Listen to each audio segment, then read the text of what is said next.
apostol. Noong mga araw na iyon, minabuti ng mga apostol, ng matatanda at ng buong simbahan na pumili ng ilan sa kanila upang suguin sa Antioquia kasama nina Pablo at Bernabe. At sinugo nila ang mga pangunahin ng mga kapatid, si Judas na tinatawag na Barsabas at si Silas. Ipinadala nila ang sulat na ganito ang nilalaman. Kaming mga apostol at matatanda ay bumabati sa mga kapatid na hentil sa Antioquia, sa Syria at Cilicia. Nabalitaan naming ginugulo kayo ng ilang kasamahang galing dini, bagamat hindi namin sila inutusan. Di umano'y binabagabag kayo sa pamamagitan ng kanilang sinasabi, kaya't napagkaisahan naming magpadala sa inyo ng mga sugo. Kasama sila ng ating minamahal na Bernabe at Pablo, na di nag-atubiling itaya ang kanilang buhay sa paglilingkod sa ating Panginoong Hesukristo. Sinusugo nga namin sa inyo sina Judas at Silas upang ipaliwanag sa inyo ang nasasaad sa sulat na ito. Sa udyok ng Espiritu Santo, ang naging pasya namin ay huwag na kayong atangan ng iba pang pasanin maliban sa mga bagay na talagang kailangan. Huwag kayong kakain ng anumang inihandog sa mga diyos-diyosan, ng dugo at ng hayop na binigti. Huwag kayong makikiapid. Layuan ninyo ang mga bagay na ito at mapapabuti kayo. Paalam. Pinayaon ang mga sugo. Pagdating sa Antioquia, tinipon nila ang mga kapatid at ibinigay ang sulat. Pagkabasa sa liham, ang mga tao'y nagalak dahil sa kanilang narinig. Ang salita ng Diyos. Sa gitna ng mga bansa, sabihing Diyos ay dakila. Nahahanda ako, O Diyos, ako ngayon ay handa na. Purihin ka at awitan ng awiting masisigla. Gumising ka, katawan ko, gumising ka, kaluluwa. Gumising ka, tugtugin mo, yaong lumang lirat alpa. Tumugtog ka at hintayin ang liwayway ng umaga.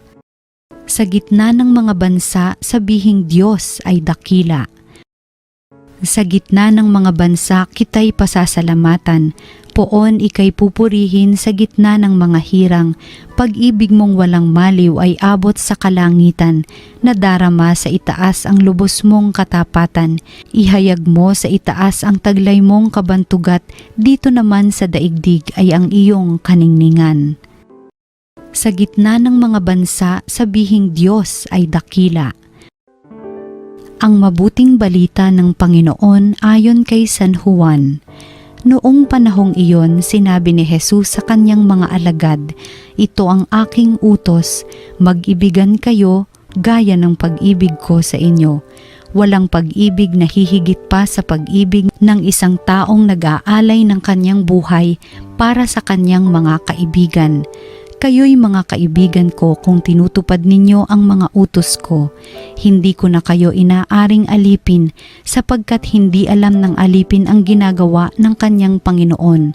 Sa halip, inaari ko kayong mga kaibigan sapagkat sinabi ko sa inyo ang lahat ng narinig ko sa aking Ama.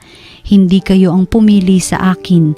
Ako ang pumili at humirang sa inyo upang kayo'y humayo at mamunga at manatili ang inyong bunga. Sa gayon, ang anumang hingi ninyo sa Ama sa aking pangalan ay ipagkakaloob sa inyo. Ito ang inuutos ko sa inyo, mag-ibigan kayo. Ang mabuting balita ng Panginoon.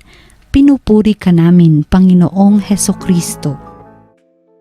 Alam po ninyo mga kapatid, mayroong 3 pampagana na iniiwan sa atin ang ating ebanghelyo sa araw na ito.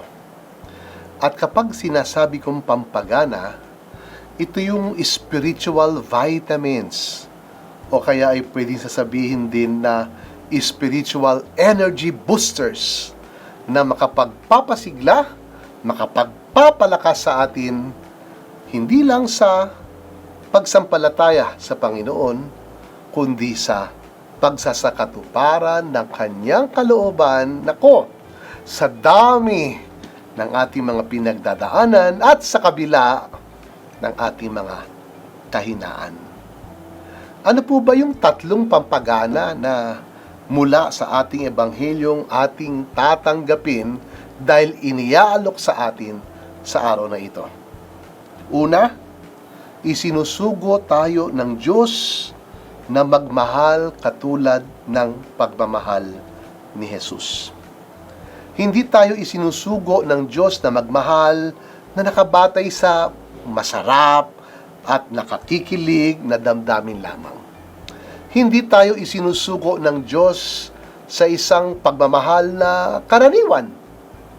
Ipinagkakatiwala sa atin ng Diyos dahil siya'y naniniwala na kaya natin. Ang isang pagmamahal na katulad kay Jesus ay pagmamahal na handang magsakripisyo, mag-alay ng buhay para sa kanyang minamahal. Aba, sa kabila ng ating mga kahinaan at kakulangan, ganyan po kataas o katindi ang pagtitiwala sa atin ng ating Panginoon, kaya sa pagmamahal ng katulad sa Kanya, tayo ay Kanyang isinusugo. At pangalawa, isinusugo tayo ng Panginoon dahil ang turing niya sa atin ay hindi na isang alipin.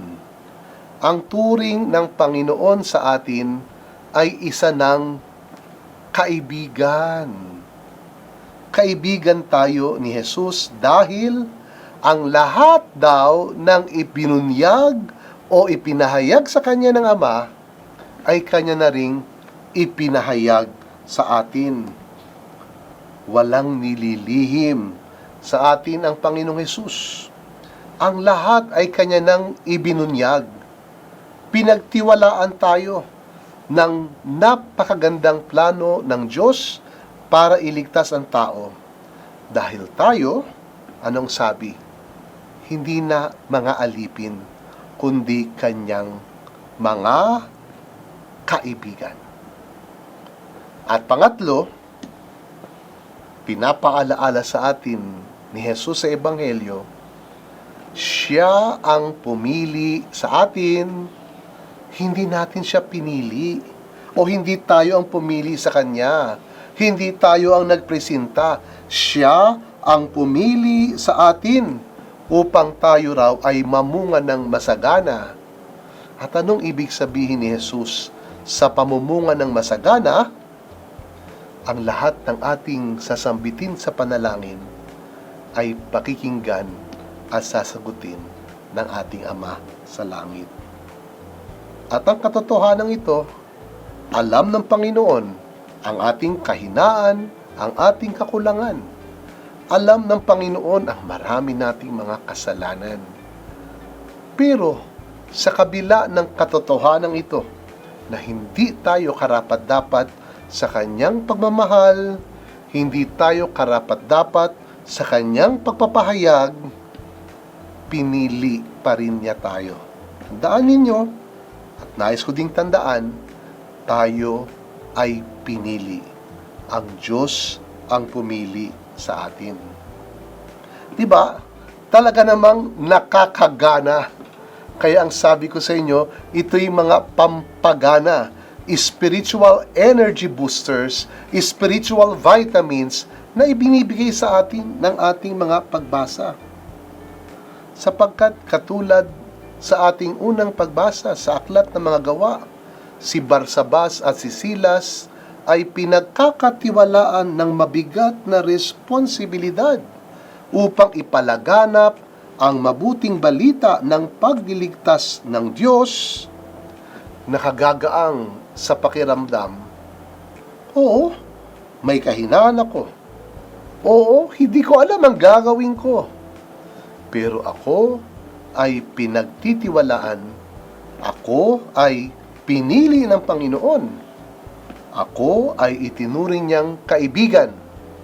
At ako'y kanyang isinusugo upang ipalaganap ang kanyang kaharian sa aking pagmamahal katulad ng kanyang pagmamahal. Mga kapatid, tayo po ay mamuhay lagi ng may sigla, ng may pananabik, ng may pag-asa. Sa loob at sa labas, ang daming kadiliman. Sa loob, kita natin ang ating mga tunay at totoong kakayahan. At sa paligid, daming problema, daming pagsubok. Pero hindi nababago. Tayo ay pinipili ng Diyos. Tayo ay Kanyang pinagtitiwalaan.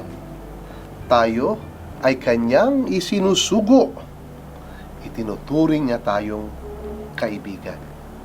At mula dito, at syempre, sa biyaya ng Espiritu Santong mula din sa Kanya, makapagmamahal tayong katulad niya sa pag-aalay natin ng buhay para sa isa't isa. At dito lumalaganap ang paghahari ng Diyos sa ating buhay. At sumainyo minsan pa ang pagpapala ng ating makapangyarihang Diyos, Ama at Anak at Espiritu Santo. Amen.